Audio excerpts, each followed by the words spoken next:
And now the outlook for days 2 through 7, Saturday through Thursday.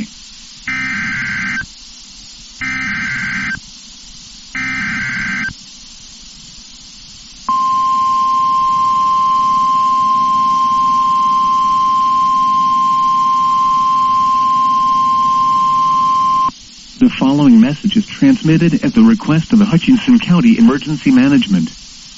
An ongoing wildfire near STINNETT has prompted an immediate evacuation of the Scotts Acres subdivision. Residents are urged to evacuate as homes are threatened and should head south to BORGER.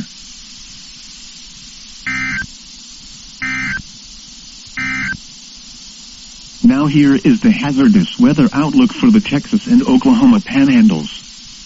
Day 1, this afternoon and tonight.